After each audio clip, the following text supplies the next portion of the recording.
मुल्क भर में अमरीकी डॉलर की कीमत में इजाफा बरकरार। अमरीकी करेंसी के मुकाबले में पाकिस्तानी रुपए की कदर में बतदरीज कमी वाक़ होने लगी।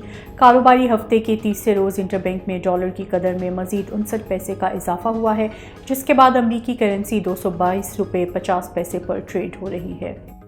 पाकिस्तान में अमरीकी सफ़ीर डोनाल्ड ब्लूम ने कहा है कि गुज़िश्ता 20 सालों से अमरीका पाकिस्तान में सबसे बड़ा सरमायाकार रहा है। पाकिस्तान में अमरीकी सरमायाकारी में गुज़िश्ता बरस 50% का इजाफा देखने में आया।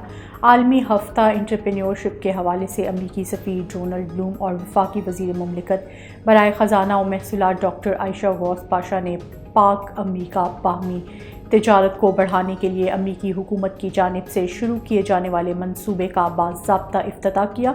इस मौके पर कहा गया कि अमरीका एक अरसे से पाकिस्तान के लिए सबसे बड़ी बरामदी मंडी है, जिसमें मज़ीद वसअत की गुंजाइश मौजूद है।